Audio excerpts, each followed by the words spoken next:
बहुत गरीब बहू। कुछ लोगों का शौक होता है रोने का। ऐसा ही कुछ हाल है हमारी आज की बहू रानी का। दीदी, आप हो सच्ची की रानी, वरना हमारे तो सिर्फ नाम में ही रानी है। नाक रानी। अरे नहीं नहीं नहीं, सेम टू सेम हाल है हम दोनों का। यकीन मान, मैं भी नौकरानी ही हूँ। बस तू दो चार पैसे ले लेती है और मैं फ्री में पिसती रहती हूँ। कैसी बात कर रही है भाभी? इतना तो पैसा भैया विदेश में कमा रहे हैं। घर देखो आप लोगों का, देखते ही देखते 4 मंजिला हो गया। हाँ तो पैसा लगा ना। पैसा क्या सोच, सारा पैसा, कुछ ना बचा। अरे बच्चों की पढ़ाई भी समझ ले भगवान भरोसे हो रही है। पहले महीना शुरू होता तो कुछ तो पैसा रहता था। अब तो ना पैसा बचता है ना ही कोई पाए। बस नमक से रोटी खाते हैं, नमक से। नौकरानी का ध्यान उन बर्तन में पड़ता है जो मांजने के लिए रखे होते हैं। पनीर से लेकर मुर्ग मुसल्लम सब चिपका था। अरे वो क्या है ना, कल एक शादी में गए थे, बच्चे वहीं से चुरा लाए थे। बहुत दिन बाद अच्छा खाना मिला था ना। चल तू काम कर और निकल। सारी रिपोर्टिंग मेरे ही घर की करेगी क्या? नौकरानी को क्या, वो काम करके निकल जाती है। लेकिन जैसे ही नौकरानी बाहर जाती है, रानी की पड़ोसन उसके घर जा रही होती है। अरे कमला जल्दी बता, तेरी रानी मेम साहब घर पर तो है ना? हाँ हाँ, है ना। क्यों, क्या हो गया दीदी? बहुत परेशान सी लग रही हो। अरे वो कुछ पैसों की ज़रूरत थी, लेकिन छोड़, मैं तुझसे क्या बात कर रही हूँ, चल। दीदी, मुझसे ले लो पैसे। मैंने जोड़े हैं कुछ पैसे। रानी दीदी से तो सोचना भी मत। वो तो गरीबी का इतना रोती है कि आप ही ना जेब से 200-400 दे आओगे। ना दे आओ तो नाम बदल लूंगी मैं। पड़ोसन को लगता है कि नौकरानी पैसे बढ़ाने की बात कर रही होगी और रानी ने मना कर दिया होगा। पड़ोसन रानी के पास जाती है। हाय रे विम्मी, कितने दिन बाद आई, कैसी है? पहले तो जब हमारा घर एक मंजिला था तो छत से छत पर ही बात हो जाती थी। अब 4 मंजिला हो गया है तो हम तो ऊपर ही चले गए। वैसे कैसे आना हुआ?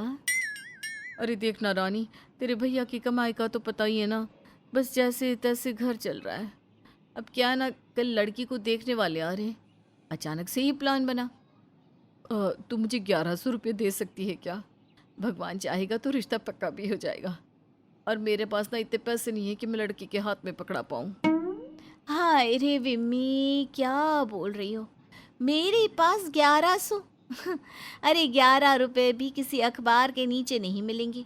चाहो तो पूरा घर देख लो। ओह लेकिन भैया तो इतना सारा पैसा कमा रहे हैं ना, और वैसे भी। बस इतना सुनना था कि रानी का रोना शुरू हो जाता है, गरीबी वाला। अरे काहे का पैसा, बस दिखावा ही है।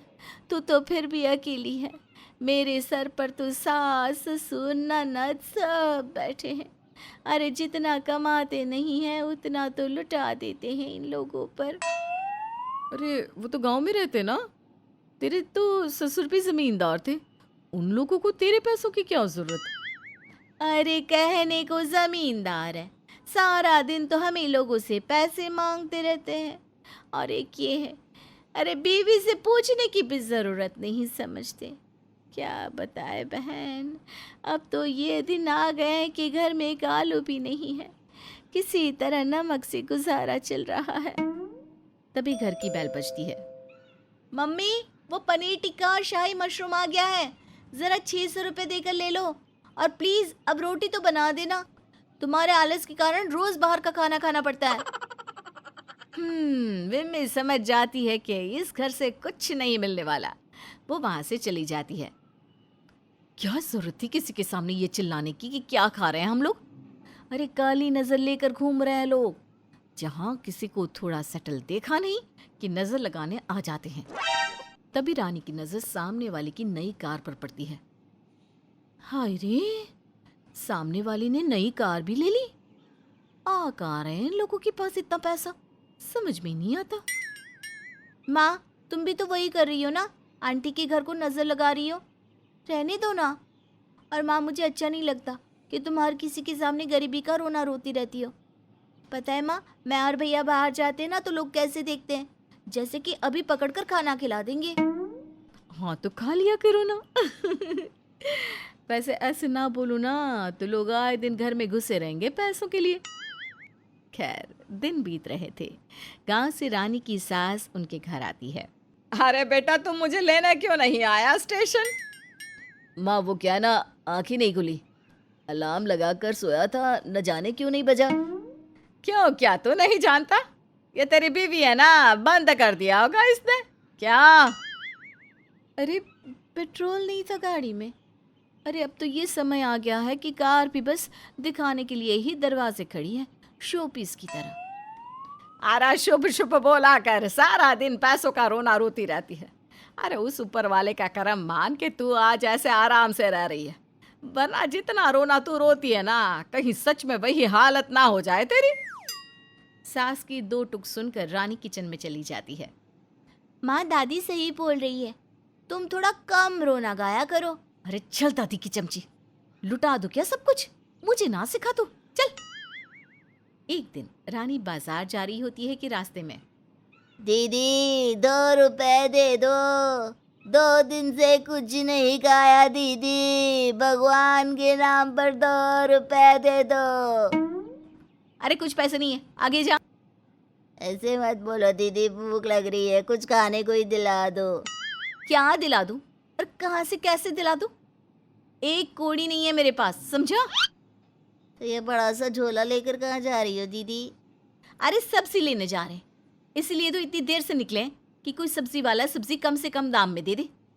फेंकने वाली सब्जी भी मिल जाए तो अच्छा है ना, क्या? अरे ऐसी सब्जी बहन जी अच्छी नहीं होती। ये लो, तुम ये 50 रुपए रख लो, लेकिन बच्चों को ना थोड़ा ठीक से अच्छा खाना खिलाया करो। भिखारी रानी को पैसे दे रहा था। लेकिन रानी को ये भी गवारा ना था। चल हट, भिखारी समझाए क्या? नहीं नहीं, भिखारी के पास तो इतना होता ही है, तुम तो उससे भी गई गुजरी हो। अरे अच्छे घर की हो, फिर भी भिखारी जैसा व्यवहार। चलो आगे जाओ, धंधे का वक्त है। हाँ बड़ा आया धंधा करने वाला, बड़ा अंबानी लगा है। लेकिन इन चीज़ों से भी रानी को सबक नहीं मिलता। रानी घर आती है, वो खाना बना रही होती है कि पति, रानी कल ऑफिस की पार्टी है, साथ चलना है सभी को। अरे वाह क्या बात है, मैं बच्चे को भी तैयार कर लेती हूँ। अगले दिन रानी, उसका पति और बच्चे पार्टी में पहुँचते हैं। ओह वाह, कितना प्यारा हार है, असली डायमंड है ना? अरे कहाँ, जरकन है जरकन, 200 रुपये का लिया था सोमवार बाजार से, मेरी काम वाली लेकर आई थी। बेचारी को अभी तक पैसे भी नहीं दे पाई हूँ मैं। वो क्या है ना, पता भी नहीं चलता इनकी सैलरी आती है कहाँ लग जाती है। पति सारी बात सुन रहा था। Oh excuse me. दूसरी तरफ खड़ी होकर सारी औरतें रानी की बात बना रही होती है। रानी उन लोगों के पास जाती है तो, अरे मिन्नी जी, आप अपने पति को बोलकर इनके पति की सैलरी क्यों नहीं बढ़वा देती? हाँ, ज्यादा नहीं तो 100-200 ही।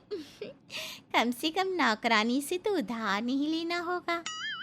और ये बोलकर सारी औरतें हंसने लगती हैं।